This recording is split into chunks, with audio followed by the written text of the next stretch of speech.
Welcome to Could Be Worse, a comedic literary analysis of dystopian novels. Given our primary materials, we will be talking about intense and sometimes upsetting subjects. We don't usually mention our intro in this content warning, but today it is like disproportionately us talking about canine anal glands, so, that's gross, and you're allowed to skip it. The book we are discussing is a dystopia based entirely around suicide and self-harm, so that topic pervades the entire episode. And as per the plot of the book, we also talk about rape, sexual assault, and predation on hospitalized youth. Also, I feel like this deserves its own sidebar within that. We talk about a scene in the book where really wretched consent is portrayed really positively, and we don't use clear enough terms at that point in our conversation, so here in the content warning, I would just like to say, we read aloud from a scene that clearly and explicitly describes sexual assault. As always, we encourage you to interact with that subject matter in whatever way is healthiest for you. Also a reminder that our language is always appalling, and I just hope that mothers the world over forgive us for it. Enjoy the show.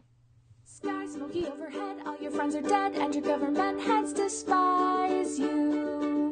Members of the church criticize you. Aliens annexed your country. When the rats or the plague or the bread or the circus or the prevailing lack of a meaningful purpose, if injustice or sadness or robots feel like a curse, books never let you forget. It could be worse. Hi. Hello, everyone.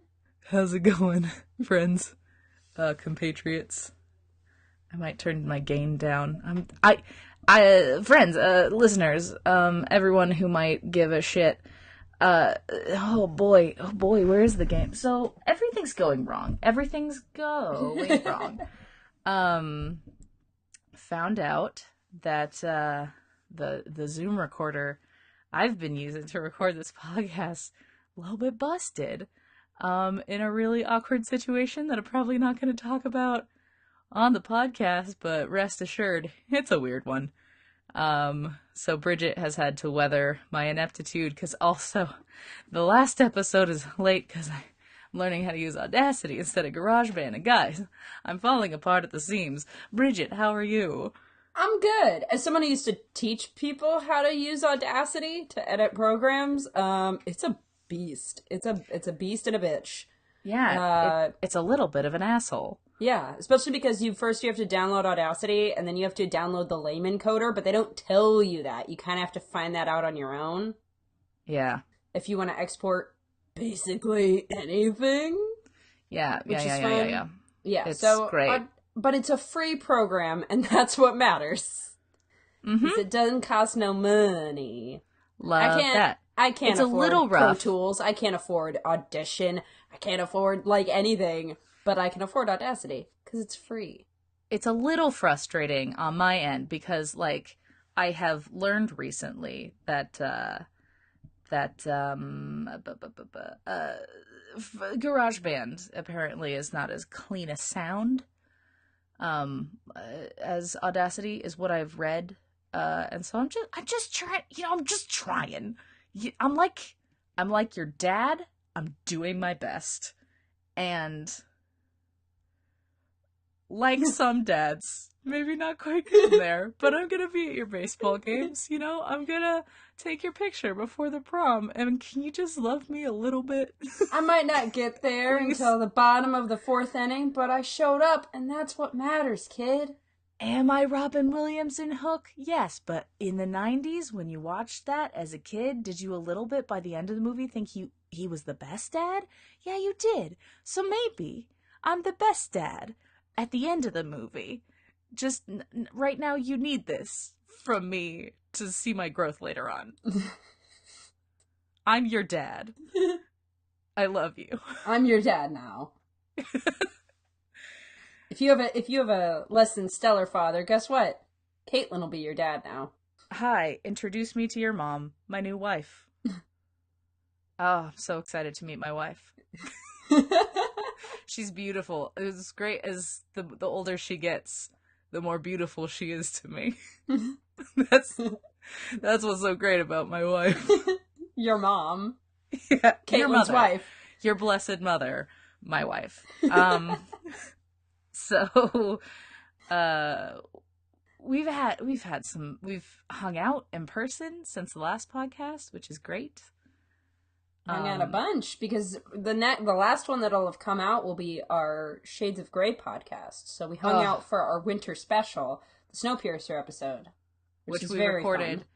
after the episode that followed it, because also I've been watching the Netflix show Dark, and so I'm real into non-linear experiences of time. I haven't been watching Dark, but I did just mainline both seasons of Travelers with my mom.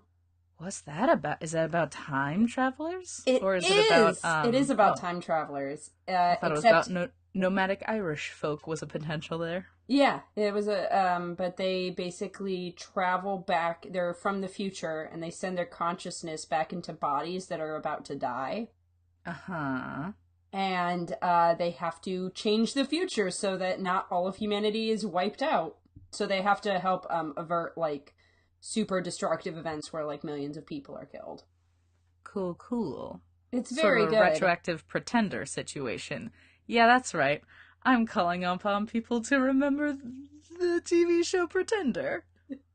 It's a really good show. It was also very jarring for me at first because Eric McCormick plays a straight man in it. And I know he's done that a bunch, but he's also still Will from Will and Grace to me. Oh. And that's... I never watched Will and Grace.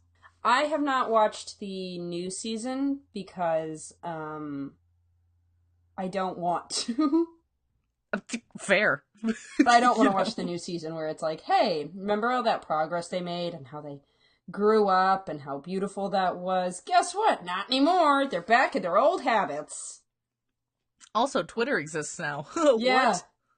They're probably going to make a bunch of old people jokes about millennials, and I don't want to live in that world.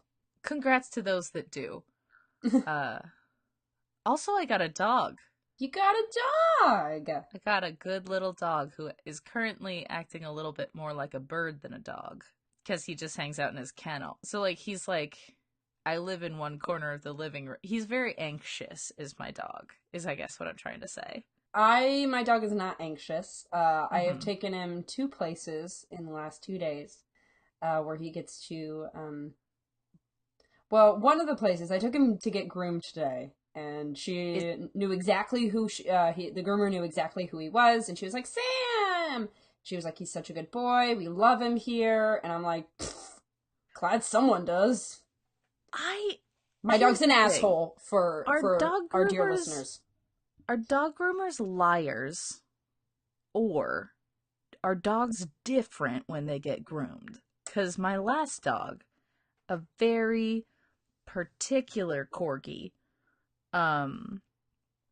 didn't, I don't know, she just kind of did her own thing. That's beautiful, but, like, they just treated her like she was the sweetest dog in the world. And she was pretty sweet, but she was also kind of like a bitch. And I loved that about Mabby. But, like, what weird side of my dog are you seeing, dog groomers? I will say, so I think my mom pointed this out, that maybe, because he's also like this, weirdly enough, at the vet. He's a nice, wonderful boy at the vet. And we've actually seen that behavior demonstrated. I think it's because he's around other people. And also, they have a skewed perspective of what constitutes a good dog. Oh, yeah, because they get real weird ones. They get real weird, real mean ones.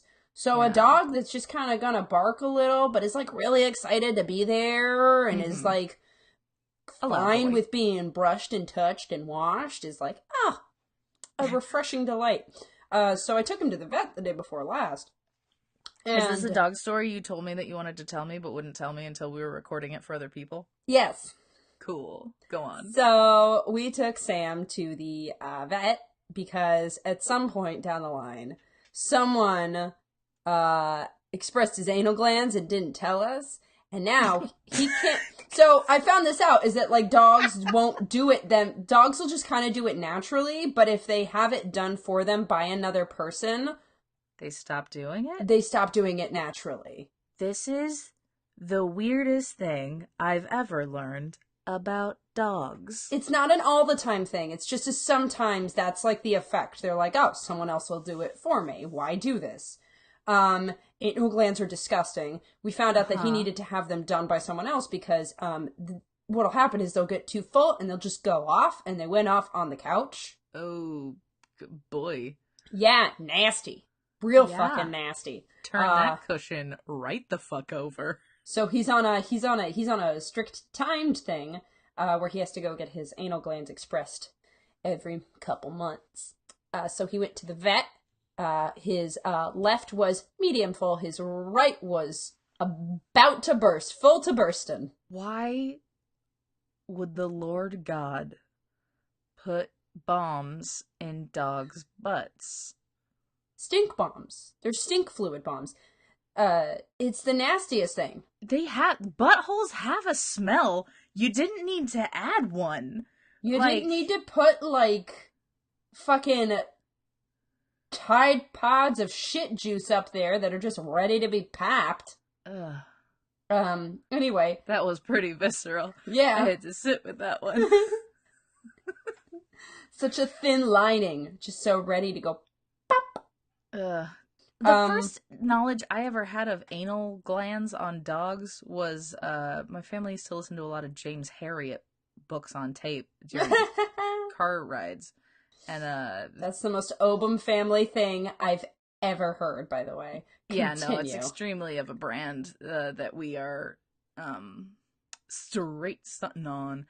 But, it just, like, they just kind of talked around it. In the James Herriot stories, they're just like, because it was this small dog, Tricky Woo, who would get flop bottom. He would just, like, sit down and start scooching.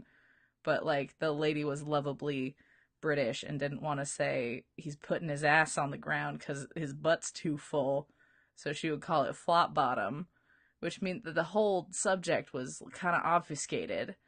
And I just want to say it was a pretty rude awakening when I found out that dogs have anal glands. I would say worse than finding out what lies at the end of puberty.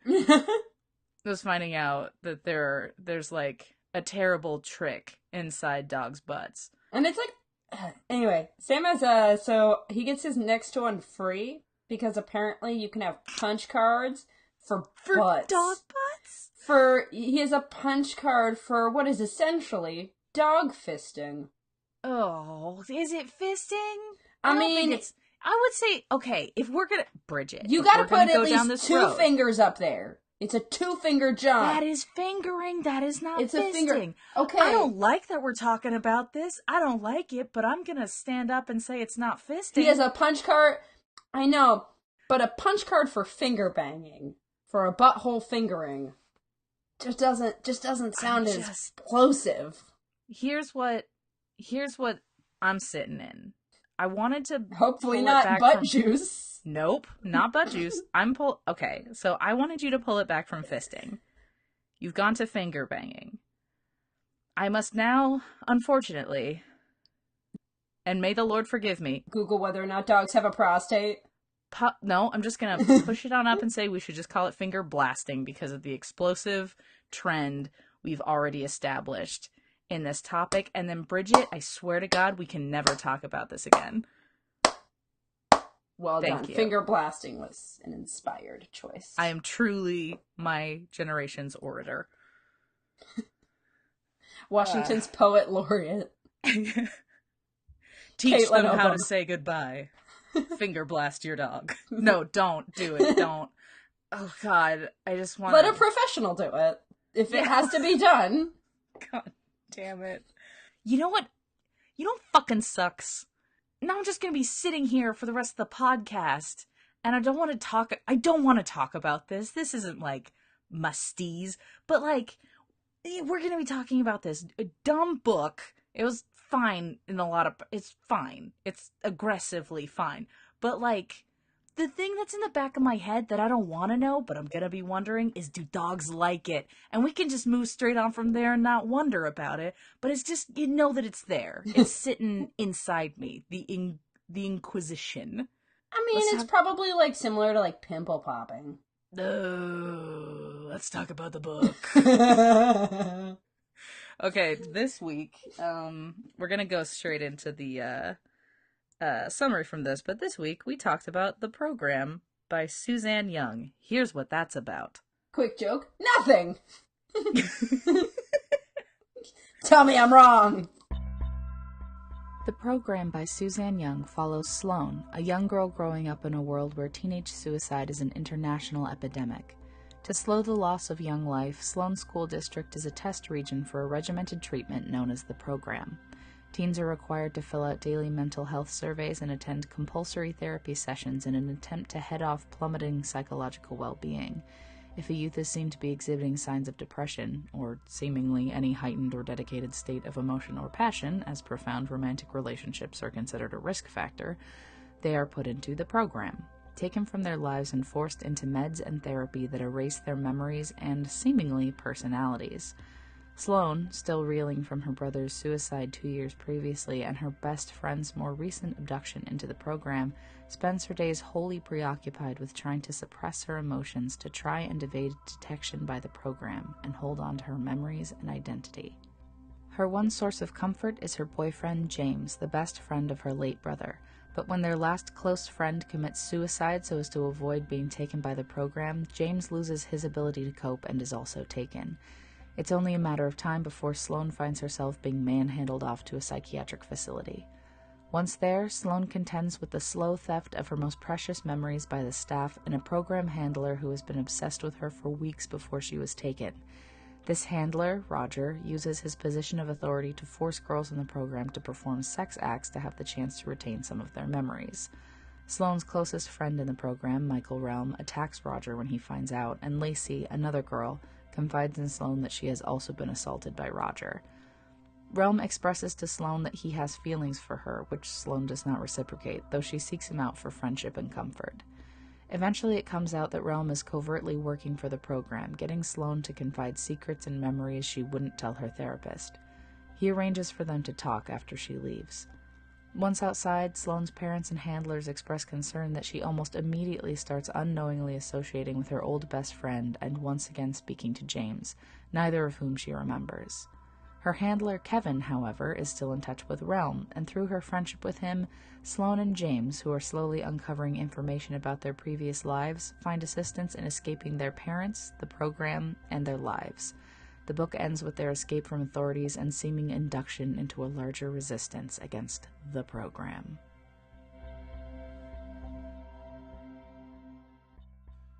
Do you wanna talk about your feelings about the book? So I'll start off by saying, it really struck me in this book more so than even like Feed, which we've read, that was technically a young adult. Not technically, it's a young adult novel. Young adult book. This is a super young adult novel.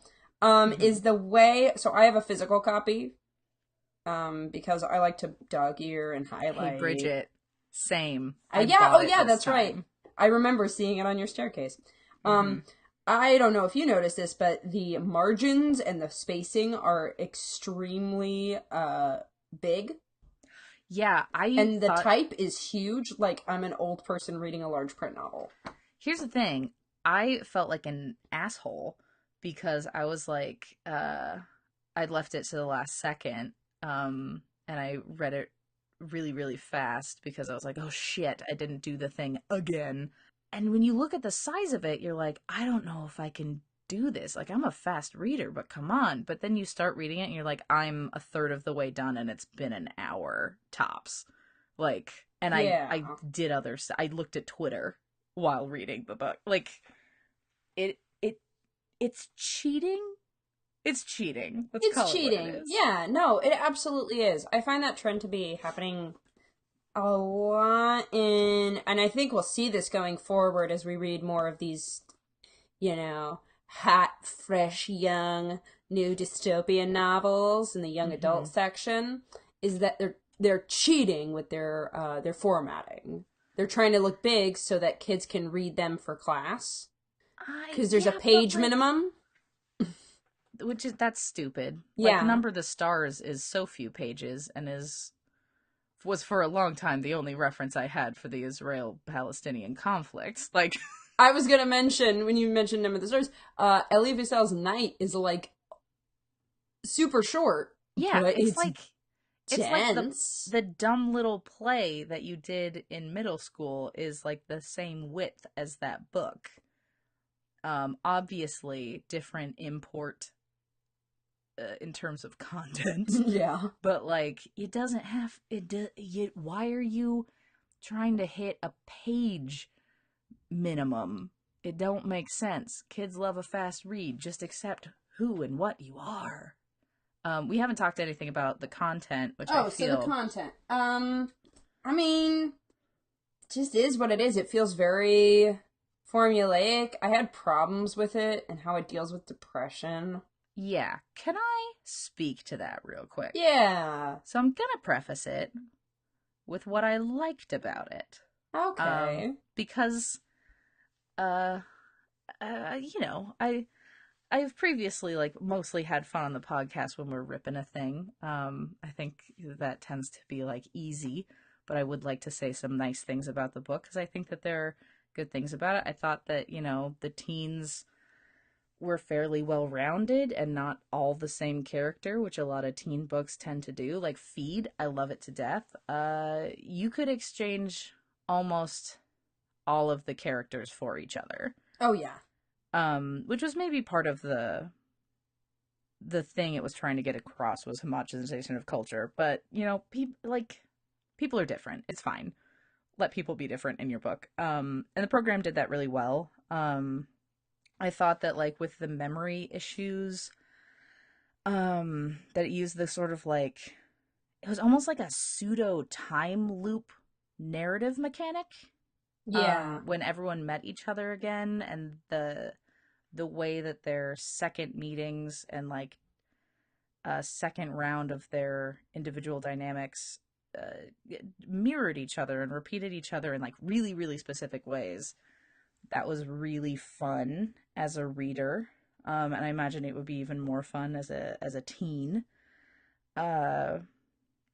Yeah, it was really satisfying to get those little gentle reenactments of exactly how everyone met and interacted and felt about each other before the program and then after, being basically the same. And so what I didn't like about the program was that the entire premise got shit so fucking wrong, that I don't even know what it was trying to say.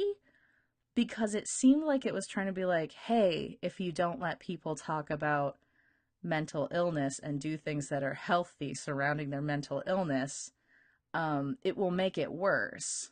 Which, like, cool, I'm behind that.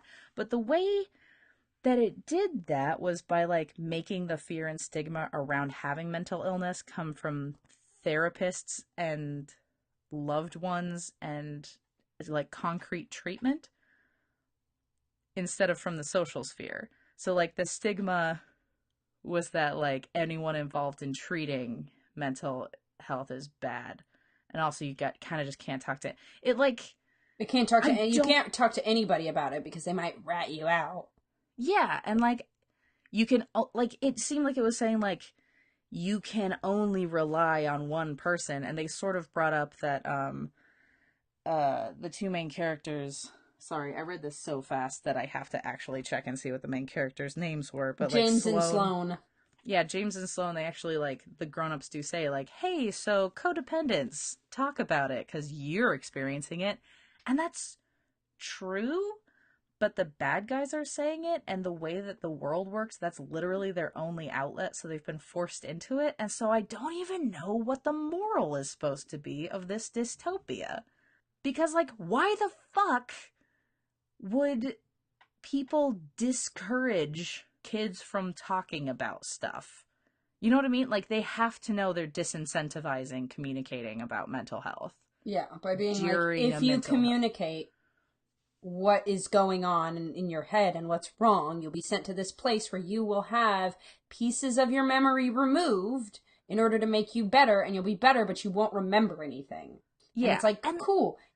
No. Who would voluntarily be like, I'd like to have my memory removed?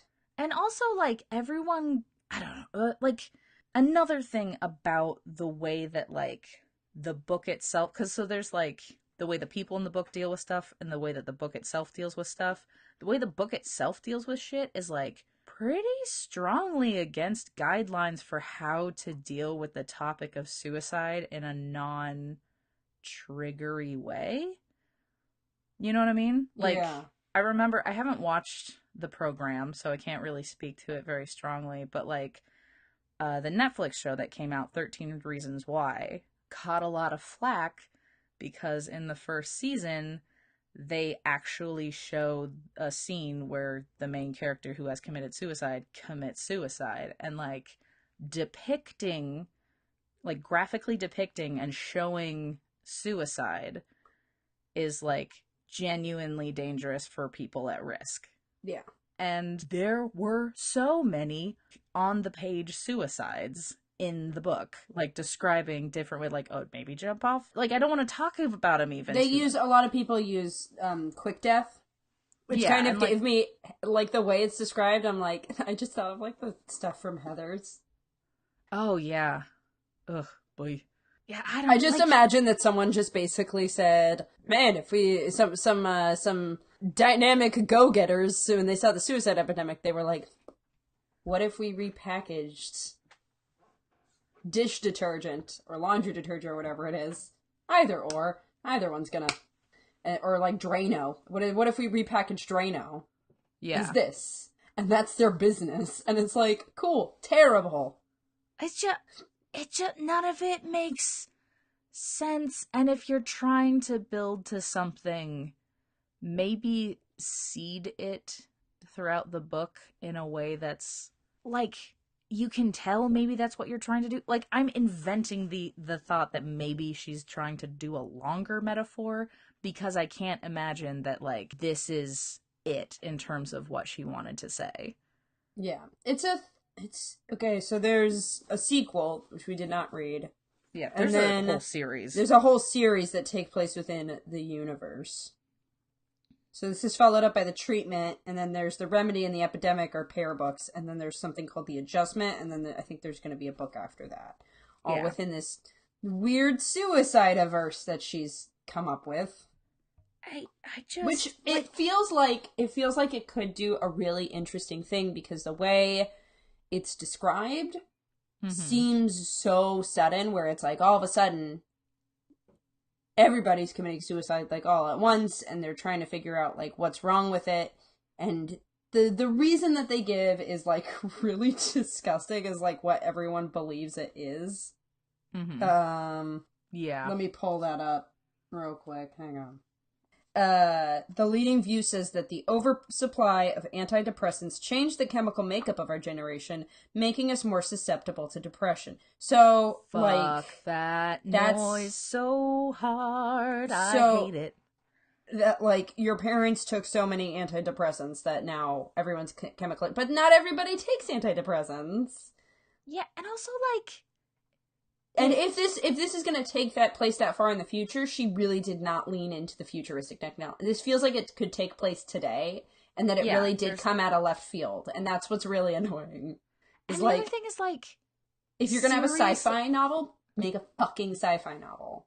But also just, like, if you're writing a book about suicide and depression and mental health issues, maybe don't at every fucking turn in your book shame literally every form of treatment. Every form of treatment is like a nightmare in this book, and it's just like, what the fuck are, like, it's so, the thing that, like, I'm wondering if I'm, like, you know, this is weird terminology, but, like, am I fucking crazy? Because when I bought it off Amazon, it had, like, tons of good reviews. She's a New York Times best-selling author. That means, like, nothing. Everyone's a New York best-selling author. But Bridget, like, I will say this, that many people who didn't have a problem. So, I just looked at her bio in the back of the book, if you would care to join me. So, something jumped out at me, and I'm not trying to malign everyone with this profession by any means necessary. But I will say, and it's been discussed in my family as of late, she's a high school English teacher. That's fine. That's aggressively fine. It's I mean, not fine. aggressive. That's lovely. But I'm I just have friends that saying, are- I've had a lot of really, and my brother has had, and a lot of people in my family, and everyone, like, there's a lot of bad English teachers out there who, like, my mom's a teacher. Yeah. I'm not trying to malign teachers or English teachers, but I've had some English teachers. Some of my best friends are teachers. Yes, some of my best friends are teachers. But I was just like, okay, where, you know how sometimes teachers try to do that thing where they pretend like they understand people? Yeah, I'm aware of it as a phenomenon. I never really got that from a... Oh, I've had that from a lot of my English teachers. Yeah. Yeah. One time... Sorry. One time, I was going through a rough time in high school. High school was a walking nightmare. In a lot of ways. Some things were fine, but a lot of ways. And my high school English teacher in junior year was just like, "Hey, how you doing, Obum?" We had a pretty jocular relationship, and I was trying to pretend everything was fine, and I went to go, "Oh, it's all good," and I just went, "Oh," and then burst into tears right in his face. Uncontrollable sobbing, and he was the wrestling coach, and he did not have the tools to deal with it. So he literally just let me cry for an hour outside the class, which was great and much preferable to someone trying to be like, "Look, I get it." So that was like the kind of stuff that I got from my teachers, was just like, "Well, I don't know how to deal with this, so just please express yourself in the hallway and don't make me talk about this too long. God bless you." Yeah, mine is not as severe. My freshman English teacher, we were watching the sci-fi miniseries of the Odyssey, because, you know, you gotta fill the time. We were in honors class, and we were basically learning, like, she was moving us at a pace that felt, and, like, teaching us material that felt like a remedial version of what we should have been learning. It was extremely annoying. So we were watching that, and it gets to the part where Circe and Odysseus are about to do the nasty. And it gets sensual, but it's not like they ever show any, like, nip on screen, because it's still the Sci-Fi Network. Nip-free adaptation of the Odyssey, which is maybe against the spirit of the piece. Nip-free adaptation. It's a Sci-Fi Network in maybe late 90s, early 2000s. But so she is fast-forwarding, and she holds up a manila folder, and she presses play and takes it down just as they, like, start, like, basically dry humping, and then she screams really loudly and slaps it back up against the television. Wow. And turns it off. It was great. She also did the same thing for Franco Zeffirelli's Romeo and Juliet. Oh. Because that does show nip. We watched in 9th grade, which was still at the middle school, so not technically, like, the high school experience. We watched the movie version of Animal Farm. A lady fucks a pig in it. So I haven't seen the animal version of it.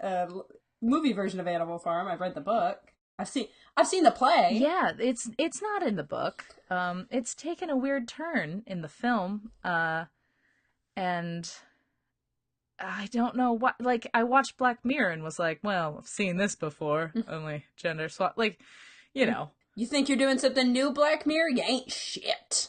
Charlie Brooker, I know what you watched on Netflix before you wrote this. But my teacher, he didn't, like, mute it or pause it. He just, like, held up, like you said, a manila folder in front of the screen, but, like, didn't, again, mute it or turn the volume down or anything of that nature. So we just heard the sounds of a middle-aged woman fucking a dictatorial pig. Oh, so she was fucking Napoleon, or? Yeah. Oh, okay. It was like when the pigs are in the main house, they start inviting humans over. But so he held it up in front of the screen, And we're all just like staring directly at his face, listening to these sounds. And he, cool as a fucking cucumber, was just like, what? They're playing Yahtzee. Mr. Papritz, come on. But yeah, she does not get how suicide works. Or, like, Yeah. why, the reason Well, why. I don't want to, I don't want to, like, presume what her experience is. She also, okay, here's the thing. I don't want to presume what her experience is, but she does seem like she's setting it up for, like, a sci-fi universe, but clearly, having read, like, the synopses of the other books, that's not what she's doing at all, because she says, so,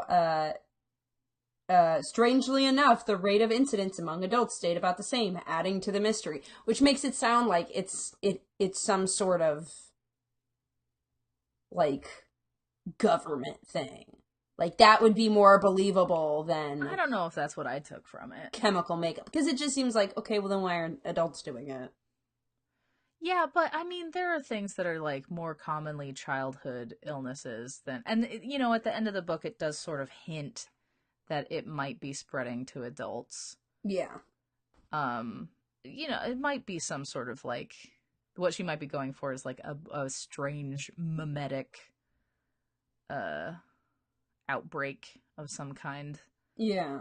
But, like, the thing that gets me is that, like, if she's trying to move towards, like, a larger narrative and, like, a larger metaphor, she didn't do enough to front load that in this book. And also, whatever the fuck is going on with the resistance is also just a cavalcade of shitheads in that group, because Realm, God, I hate...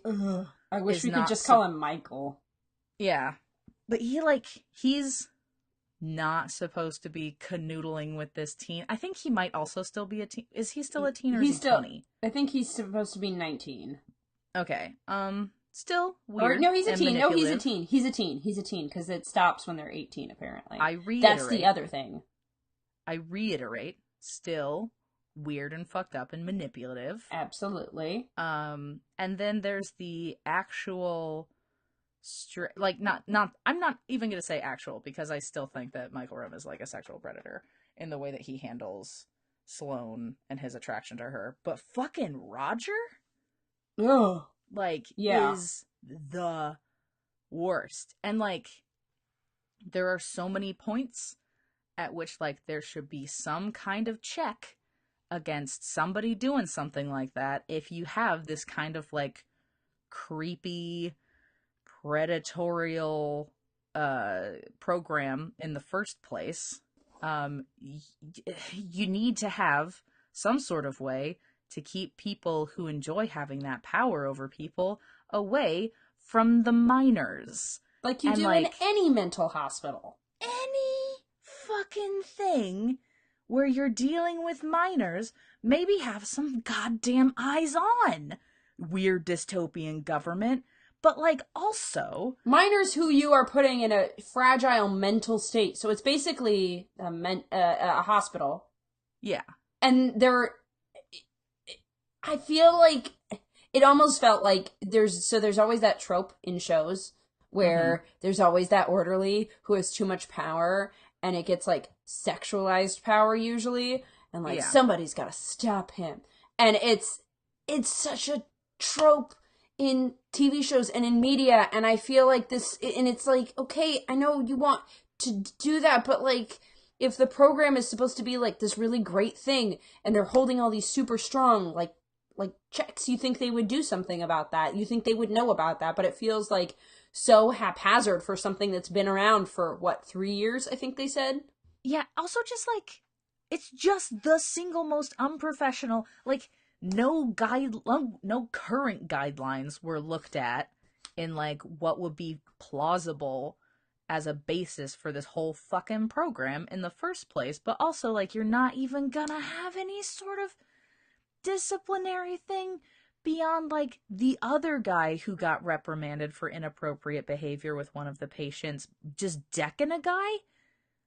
And like, Roger says to Realm, like, you're gonna expose us all, and, like, kind of indicated through that, because there's another point at which someone says you're gonna expose us all when they're kind of undermining the sort of mission statement of the program. Like, Yeah. they're definitely building to, like, some sort of resistance existing.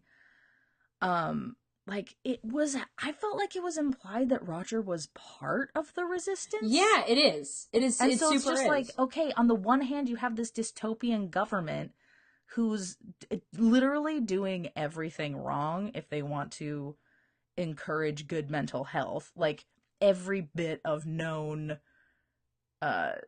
protocol, basically. yeah, like, is just like, fuck it, throw that out the window. Let's make them scared and upset all the time, and then attack them for being scared and upset. So, like, there's that half of things, which is just the program. But then the resistance, literally the only people that we know who are in it are sexual predators?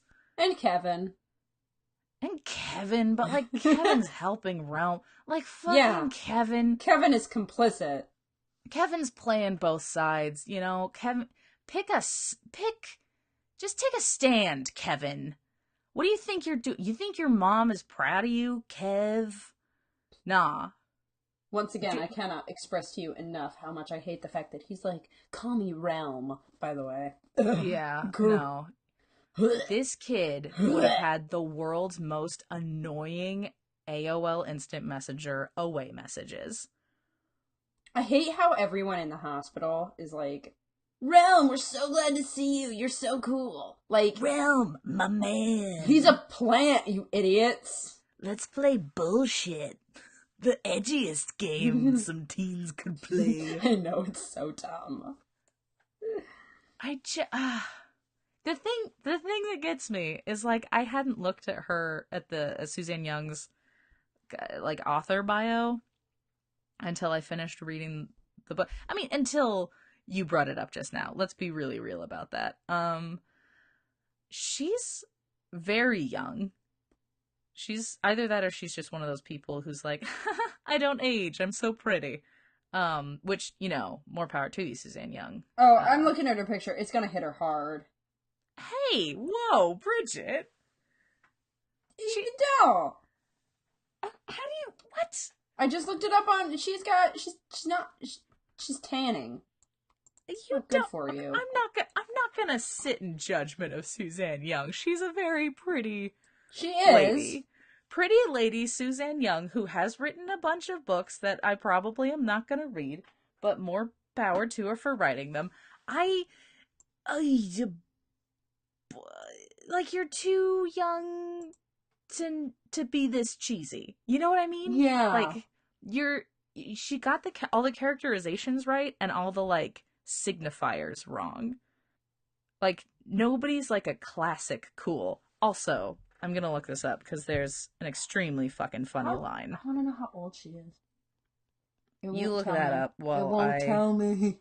Oh my god, I have to scroll through, like, literally 40 pictures of my dog to find a picture that I took 2 days ago. Okay, I am going to read one of my favorite quotes from the program. This is Sloane talking about James after she's met him for the second time after the program. He has texted her, and she is, in a way, about it. I wonder how he got my number. Like Realm, he must break into things, steal files. I definitely wouldn't put it past him. James is bad, and that makes him sort of good. What? What are you doing? If I may share my own Suzanne! favorite, I have two lines that I'm like, one's dumb, one's just dumb, and I'm like, boo. Mm-hmm. Also, by the way, she has closed off her blog spot to invited readers only. I bet she got a ton of shit for this series. Yup. But so, one of them is dumb, and the other one I'm like, ugh, gross. Let me share the dumb one first. if we're caught, it's on page 17, and she's talking about the talking to the people from the wellness center, kind of being out of line with them. If we're caught interfering with their recovery, we can get flagged or even arrested.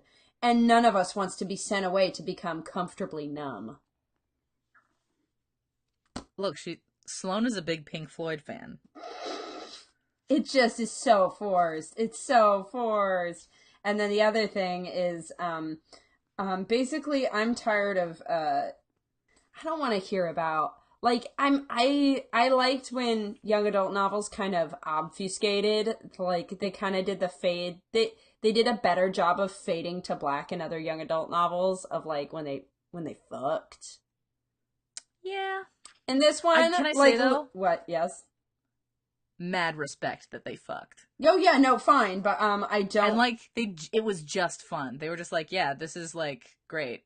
There's no shame around it. We're having a good time. We're giggling. Yeah. It's just real healthy. And I dug healthy. that. But I don't like the line, and when we're done and James is panting next to me, proud of himself as he should be. Gross. I don't want that in anything. No. Look, James knows how to please a lady. And if she's Which is interesting because he seems like, good job, my man. He's just, I don't know, maybe that's the danger. What do you mean that's the danger? I don't like James. I hate Realm. I don't like James either, though. Yeah, no, James is like, here's the fucked up thing. Her therapist is right about James. Yeah. Like, her and James are just very toxic for each other, and it genuinely could just be immaturity. I don't know if I'm gonna go so far as to say that he's, like, intentionally manipulative or abusive or anything like that. I think that it is just, like, emotional immaturity in an extreme situation. But, like, he does the hot and cold thing so hard, like, kind of like the love bombing and then withholding thing, and that could just be, like, mood shit going on, but those are, like, for real on the way to some super fucked up relationship tactics. Also, in terms of unhealthy things that the book does, when James, after Miller commits when suicide, he carves his Miller's name.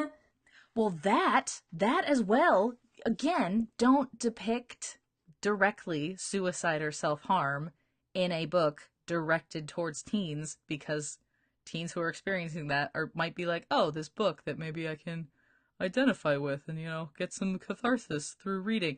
Like, maybe don't, Suzanne. I respect you as a human being. That saying maybe fucking don't, but Sloane, when she's trying to support him when he just, like, snaps after Miller dies, there's this passage that is toxic as hell, and I'm gonna read it out loud even though it's kind of ribald. Okay. I want him to forget how sad he is. I love you, I say, but James's eyes are shut.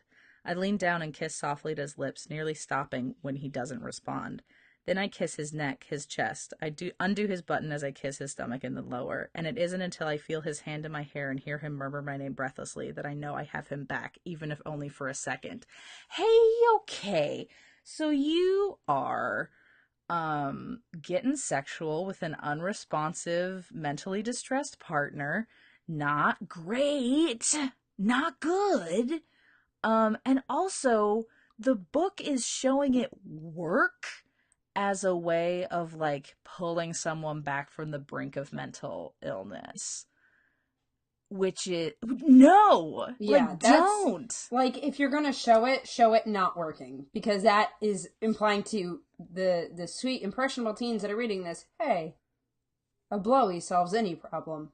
Yeah, and, like, so I'm gonna say some stuff. I have a complicated relationship with the TV show Girls, but there is a scene that is useful for this discussion, which is the on again off again central couple for many seasons is Hannah and Adam, and Hannah has OCD, and she's in the middle of an episode, and she calls him, and Adam realizes she's like in a place, and he like runs through New York, kicks her door down to like pick her up, hold her princess style, and like be there for her.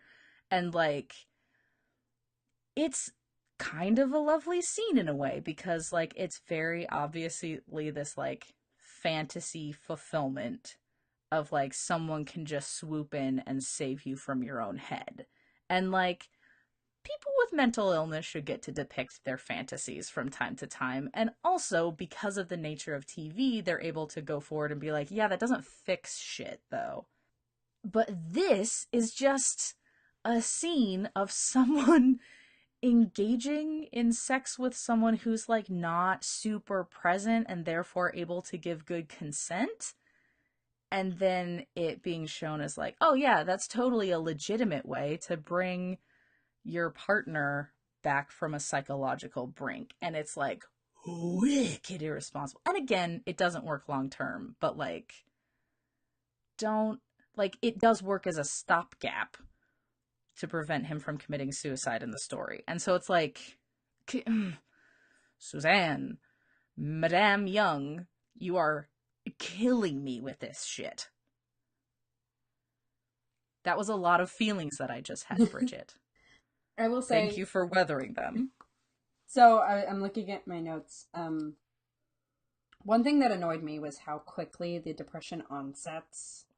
Like how, I guess, so part of that could be that we're seeing this from Sloane's point of view, and the depression could have always been there for a lot of them, but that like, it's just, it kicks into high gear. But when Miller like goes from 0 to 60, and it's like, oh, he started, it's the swirls in the notebook, that's dangerous. Yeah. Like that's a sign. And then... Hang on. They weren't specific. That could have worked. Like that mechanism of like Doodles being a harbinger. And they talk about it with Lacey too, that like when they found Lacey's notebook, there was like a specific kind of scribble, but it wasn't specific enough. It wasn't specific enough. And then Sloane starts doing it too, where she's like writing, starts like pressing down on the words, pressing them down over and over and over and over again. And then, hang on, I gotta get to these pages. When Miller says like that, like this stuff about, okay, James is like, first of all, James is really gross. Like, we're clear that Sloane's mine, right? He asks, not sounding combative, just curious, that I love her and won't let her go, not even to you. You know that. I wonder what happened to the let's not upset him argument, which is like,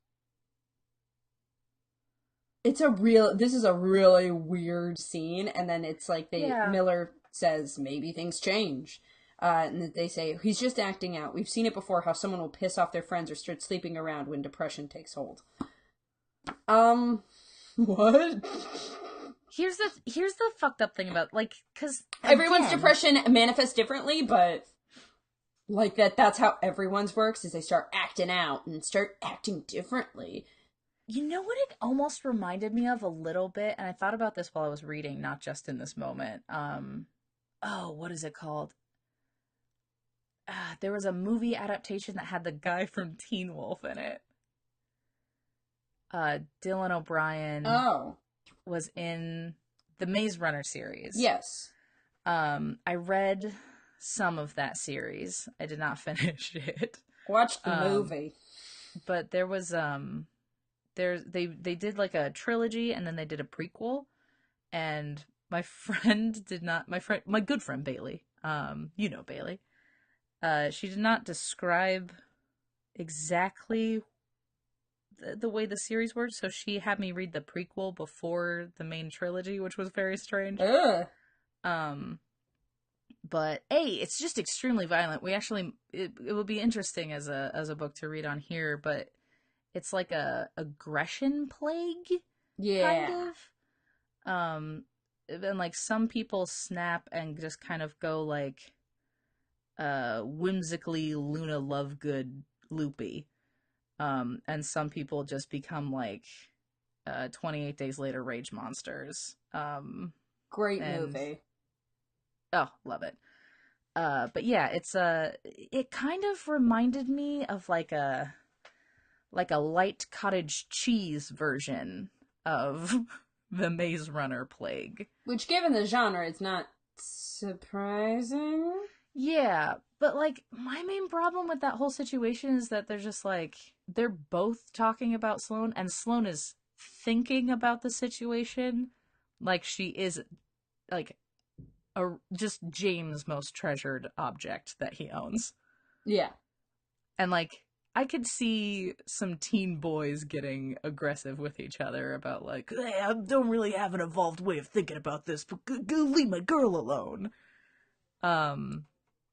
But I'm very surprised that Suzanne Young, herself a lady, would write a character who is a lady who doesn't really even a little bit go like, hey, also I want to be with James and not with Miller, and I do have a choice in not being with Miller, so hey, that's all. Yeah.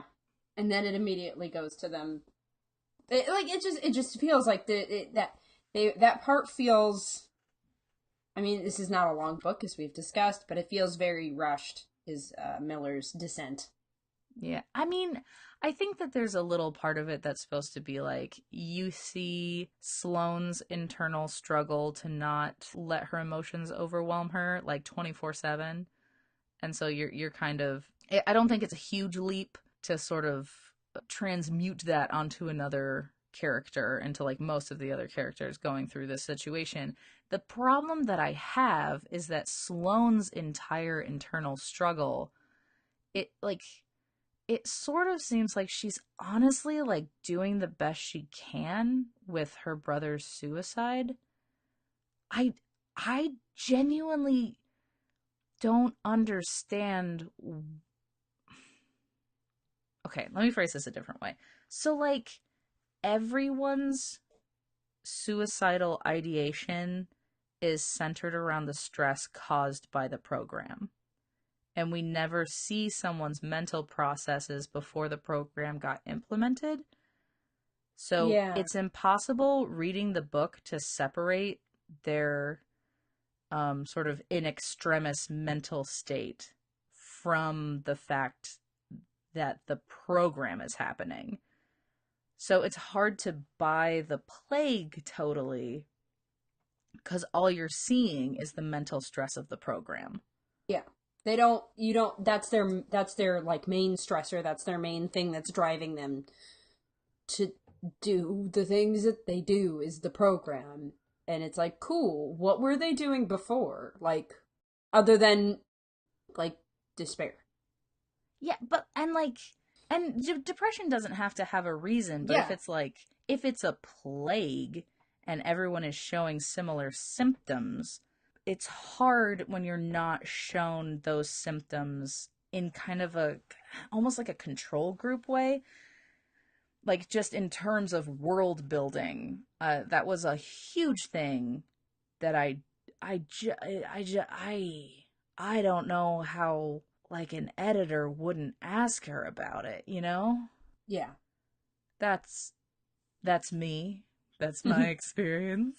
I will also say, with regards to Sloane's mental processes, I was interested to, like, I don't know if he's telling her this as, like, kind of to scare her, but Realm tells tells Sloane that if he didn't intervene, they were going to dig deeper, and like at the point that she's at, that means that she could have been lobotomized. Yeah. Which is a really strong jump to make for someone who's been there for the normal amount of time. Like, that everyone else has been. But that it's like, oh, if I didn't step in, they would have gone deeper. And deeper at this point means lobotomized. It's like, I've only been here 6 weeks. Yeah. Also, like, oh my god, there's so much like regressive shit that if you literally read a single book, you would know would not be implemented by the government. Yeah, but like I guess it's like clear, like it's either the program is very, very bad and is like doing that, or Rama's scaring her, and the government is not educating the students enough to know that, like, hey, this is how a human brain works. Because I think that that's a helpful way to combat depression, is tell people, like, hey, here's how your brain works. But, like, also, here's the thing about the lobotomy thing specifically. So when I was a youth, I would, my family would go to the mall. We would drop Caitlin off at Walden Books because she hates shopping with a fiery passion. Ooh, what a throwback. Oh, right? But so I would just, like, hang out at the Walden Books and see how much I could read before we had to go. Because you can knock out a magic treehouse real quick. Oh, totally. And I often did that. But I also would, like, look at the adult fiction shelves and the adult, just like the tables of new releases that they put out. And one of these times, it was an autobiography of this guy who in the 60s, his stepmom convinced his dad that he was, like, insanely disobedient and, like, nigh on psychotic for, like, totally normal child behavior. Like, just kind of like, oh, he doesn't obey me all the time, and he forgets to turn the lights off when he leaves a room. Like, literally just insanely low-key kid stuff. And his stepmom convinced his dad to lobotomize him as a child. And I, as a child, read the back of his autobiography. I got terrified of lobotomy. And so, of course, I read everything I could about it. And recently I read this very, very good book called Get Well Soon. Mm-hmm. And it has a whole chapter about lobotomies. And it ends by being like, lobotomies stopped happening because we came up with like, I forget what drug it is, but there's a specific antipsychotic medication that became known as a chemical lobotomy. And so they didn't do this horrifyingly destructive physical damage to the brain anymore.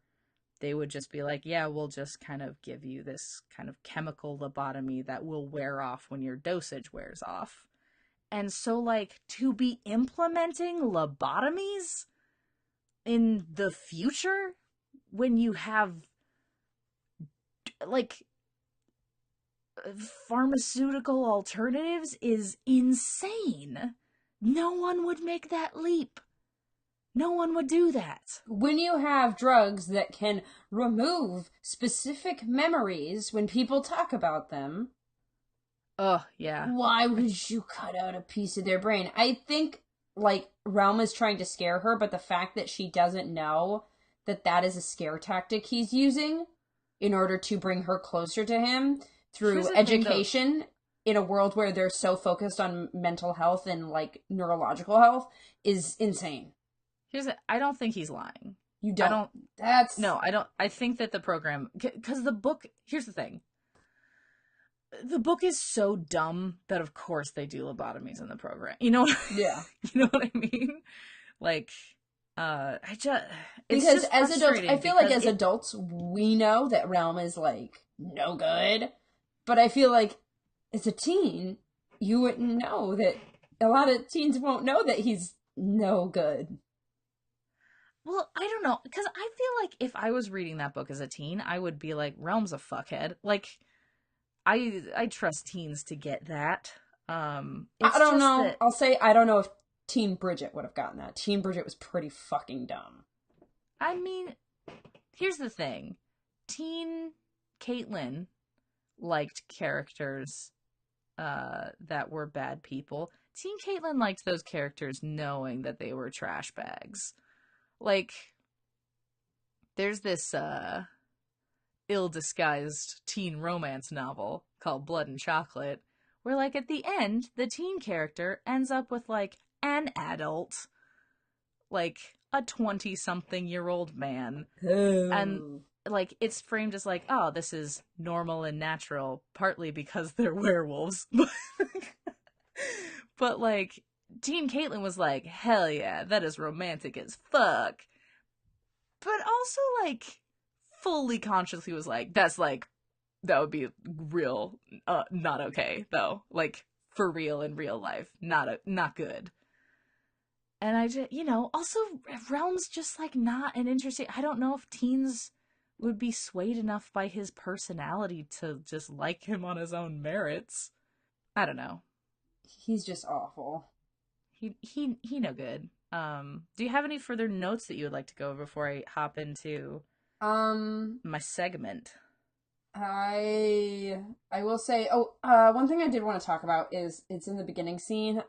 The complete, like, I'm gonna put her teacher on blast here, where she's just like, let me get out the mop and bucket to clean up this student's blood. She only gasps because, there's something flying at me at a high velocity. Let me move back. Like, she's the lack of empathy shown like, by also, adults is.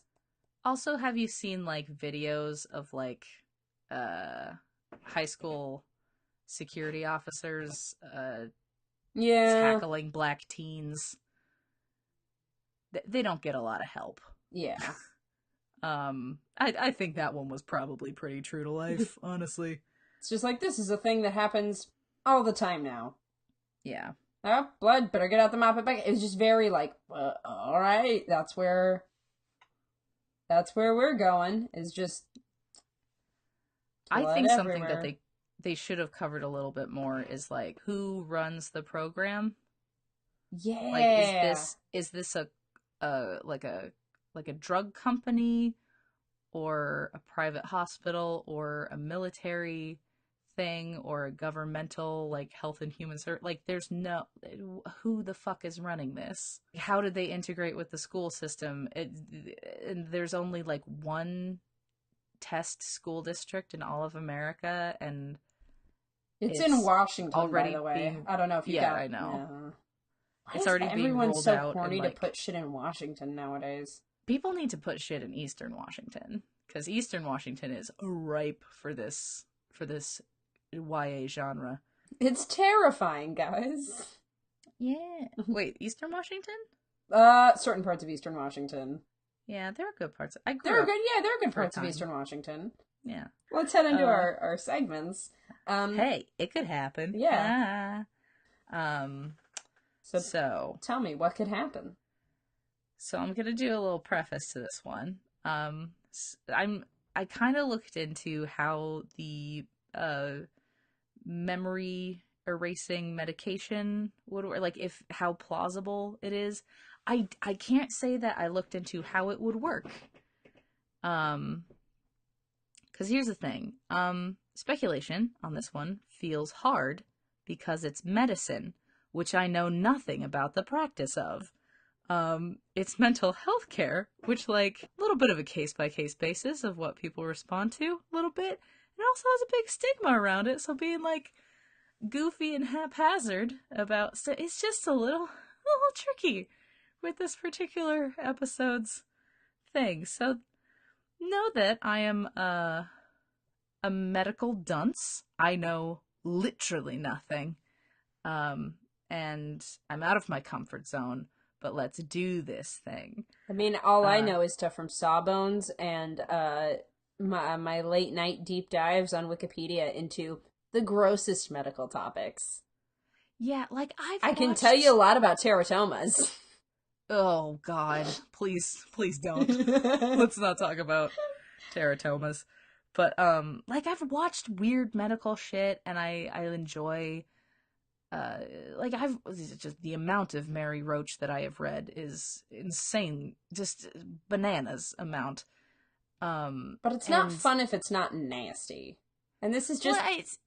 Well, I do find things interesting, and, like, I'm a licensed massage therapist. There's an amount of medical stuff biology that you are required to learn, but the human brain is the hardest part of the whole thing. Like, I don't know what's going on. Scientists aren't totally sure. They're still like, hey, if you cut out the entire, like, more material out of the brain, you do lose more memories, but the location doesn't matter. Isn't that crazy? Let's keep cutting stuff. That's insane. What are you doing? This is the level that people who know shit are at. I got nothing. That's all. So I Googled. This is a lot of Wikipedia shit that is hastily cobbled together to just try and see if suspending my disbelief did dishonor to my intellect. That's the level at which I'm willing to say this can go. So the way that they describe the pills working in the book is that they give you the first pill, which is like the kind of medical dye that they like inject you with or have you swallow to show up on scans. Like he metaphorically describes it as that. So you're given that first pill. It lowers your inhibitions so that you talk about the memories that you have. And the pill that you take somehow marks the parts of your brain that are associated with that memory. And then they give you the second pill, and it anywhere where there's that, metaphorical dye in your brain, it just wipes the memories out from those places. So that is the basic. And some of the other symptoms that she experiences is being very, very sleepy to the point of passing out, and so sedative effect. So I looked up medications that are associated with a side effect of amnesia. And the three that came up were triazolam, which is a sedative. I'm just going to read off the three and then kind of give you an idea. So triazolam, midazolam, and diazepam. Heard of that last one.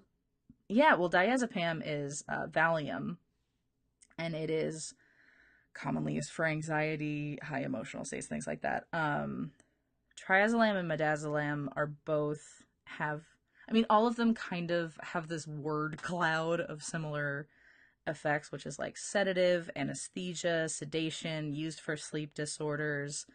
I think two of them are an anticonvulsant. So they all seem to have a sedative effect, like the meds in the book, but each of these three causes anterograde amnesia, meaning that your brain, like after that stimulus, your brain doesn't form memories. So like the stimulus has to happen, and then the time after you take in the medication is lost to you. But in the book, it's very specifically retrograde amnesia, which is you lose memories from before the amnesia-causing stimulus. So we have to look into different theories of how to suppress or erase memories, like going backwards. So there are three different schools of thought as to how to do this. Selective memory suppression, so like memory inhibition or repressed memory. There are some, like, hypnotic usually techniques that are used to. That's the one I was looking up, and I'm like, that sounds the most similar, I guess. Yeah. Well, to me. Hold that thought. So there's that one. That can also happen involuntarily.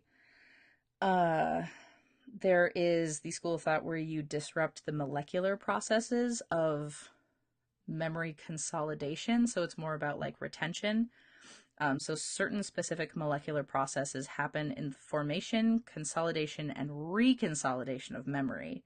So that's specifically referring to like when we remember things in day-to-day life, we're not like, it's not like a computer where we're accessing the same file every time. It's more like when you copy a file on a computer and there's like slight degradation because every time we remember one of our memories, we rewrite the memory. And this molecular process could conceivably be induced and interrupted. So if you're having someone remember something, the process of remembering it rewrites it. And if you can interrupt the molecular process of consolidating that memory in your mind, you would affect retention. And the third thing you can do is destroy or inhibit the neurons. So there is a whole thing that I researched that I did not understand enough to talk about, and that is engrams. But know that if you want to look that up, that is out there for you if you have taken more science classes than me. So research suggests that there are specific neurons involved in inhibiting the length of memories. So like when you store a memory, there are specific neurons that determine the lifespan of the memory. And so controlling or destroying those neurons would probably have an impact on whether you keep that memory or not. And we can't, we can stimulate neural transmitters, like antidepressants, that's stimulating a neural transmitter in your brain to give you more serotonin and shit.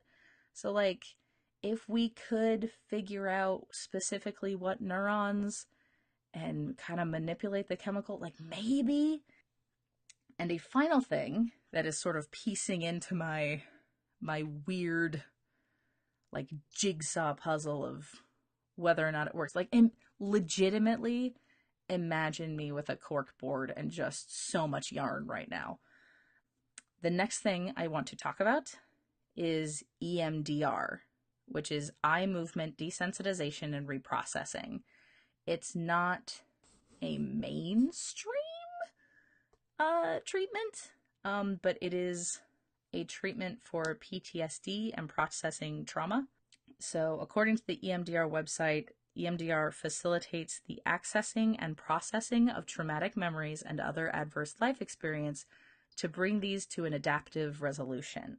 So basically, its whole thing is that it combines calling up traumatic memories with external stimulus, and that can be audio or physically, being tapped, but usually it's with eye movement. So you are told to recollect this traumatic or difficult thing, and then your EMDR therapist takes just a stick of some kind and just has you follow it with your eyes, and perform specific eye movement patterns that they think are reminiscent of certain things in REM cycles that have to do with neural processing information. And folks have reported that it is very helpful. It's an 8-session thing. And anecdotally, people have said that it is a way of retraining their brain to process the memory in such a way that they find it empowering instead of traumatizing. So it's just relearning your past through a new paradigm is what I have gleaned from their website. So, given the 3 different ways that we have, and I'm really going to say 2 different ways, so either interrupting the molecular process or finding an incredibly specific neural transmitter, both of which are to do with your brain sort of recollating where it's going to put that memory that you just called up, potentially through some EMDR style therapy. I'm going to say like a firm maybe. I'm not going to sit here and act like the whole you take one pill that dyes the part of your brain, that puts a tag on the parts of your brain that holds those memories and the other one goes in. I'm not going to say that that specific process is particularly plausible, but just kind of a gentle skim of the whole thing makes me confident enough that I can't firmly say no, that I'm going to say maybe it could happen. So our other segment is about sweeties. Give us the sweetie. Really, it should be obvious. There's only one sweetie, really, in this book, who doesn't do some terrible shit. Uh-huh. And that's Tabitha. Tab, I'm so glad. I knew it was gonna be Tabitha. She's the only person who's good and is being taken advantage of by the system. Also, when I say I knew it was going to be Tabitha, what I really mean is I initially forgot that I was supposed to do the science section, and so reading through, I was like, oh, it's going to be Tabitha for me. Yeah, yeah, it was Tabitha for me, which, so first of all, it sounds like at the end of the book. So she apparently, according to Realm, took quick death, and Hmm. they revived her, but she has some brain damage. He says she's getting better though, which is why she remembered me saying she can't play. But $20 says she's back here tomorrow, asking why you can play and she can't, and she can retain certain parts of her short-term memory, but she does keep repeating the same actions. Like she remember at one point she does remember Sloane and tells her, "I'll be Hmm. getting out soon," and the doctor says I should dye my hair this color. But the weird thing is she's still there at the end of the book when she definitely should have been out before Sloane is. Yeah, but I think, Yeah, I don't know if she is one of the people who is kept by the program because it's like, well, where are you going to go? What are you going to do with your memory? Except work for us. yeah, there are two things. I don't think that she's like being used as a manipulative figure the way that Realm is. No. I think it's possible that because like one of the things that Realm is scared of is that he might, if he fucks up, they'll just erase him completely. Yeah. He won't be allowed to keep any of his memories or his original personality. The thing that like is so upsetting to me about Tabitha is they don't go into it, but Sloane and Tabitha share this moment where Sloane realizes that Roger has also preyed on Tabitha, Yes. Yeah. which Hang on. Let is me find. particularly upsetting because what Roger is offering is like keep a memory. And for someone like Tabitha, who's just like lost everything and can't gain anything new because she's not storing memories properly, is such a cruel thing to use to manipulate her, to take advantage of her. It's so upsetting. Especially because it is implied that Sloane just kisses him, but that more girls give more to get their memories back. Yeah. Oh, fuck And Roger. Tabitha definitely did. Um, Also, the fact that, like, she doesn't remember stuff unless it happens over and over and over and over and over again. And so for her to even remember that Roger took advantage of her is like, how badly did you fuck with this girl for how long? yeah. It's. Tabitha, sweetie. There is also one point where she does say, "You're gonna get us." She kind of glosses over it, and she's like, "Calm down. You're gonna." She tells her, "Don't talk like that, or you're going to get us both thrown into a new facility to start over." Yeah, So I'm wondering if maybe that's happened to her. that's happened to her a bunch. I still think it's entirely possible that she didn't take quick death. She just fucked up doing Realm's same job. Yeah, that is even darker. But she's a sweetie. She's very Yeah. nice. She really does God bless nothing except for Tabitha. trying to look out for Sloane, and she just wants to play bullshit with the cool kids.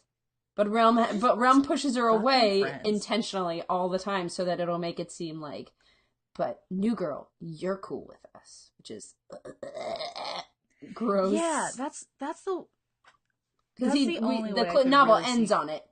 It closes on him doing the exact same thing to another girl. Yeah. That's like the only thing about Tabitha that makes me think maybe that's partly an act. But like the Roger thing is so real that I don't think it is. Yeah, But like that there, if she was erased the way that Realm is afraid of being, like after being like a helper for the program, I think it's like plausible that they would still be utilizing her as someone for Realm to play against, you know? yeah. And she just like doesn't know it's happening, but she's still a pawn in like the weird social machinations. Or poor Tabitha, but she's my sweetie of the book. Excellent, excellent choice. Um I am going to pull up what book we're doing next because I feel solidly done talking about the program. If readers would like to read the sequel and tell us what happens, I'd appreciate that, because Lord knows I'm not going to read it. Do you want to know what our next book is? I do. It is Minority Report by Philip K. Dick. Ah, yes. This one I will probably have to get as an ebook, because I've been having a little bit of trouble finding it as a physical copy, which, is not my favorite thing, but I'll survive. If we meet in Seattle sometime, we could do like a perusal of the used bookstores in Ballard, of which there are many. There's also the Couth Buzzard, which is right next to the Pocket Theater, which are two places that I love very dearly. I could also check beloved place for me to go in high school, Third Place Books in outside of Seattle. I used to go there a lot. Their food court is perfect. Excellent. So good. There's a Chinese food place there that just gives you portions that would shock and awe. Like, it's insane. Love it. Love food that vaguely reminds me of military tactics. Yeah. There's just too much of it. There's too much. Run! And yeah, apologies for the weird release schedule that I'm sure has been the last 3 episodes, because we had an unannounced bonus episode with the Snowpiercer one, and then it is Wednesday, not Tuesday, and I'm still not gonna have that Shades of Grey one out till tomorrow, but it's a good one, guys, and you really should read the book before, so we're giving you a little bit of extra time. Yeah, if you haven't listened to it we're yet. only telling you about the extra time roughly a fortnight after we've posted it. So just I don't know. My mom saves them up. My mom saves them up. Okay, well, all right. That's fine. I save up podcasts.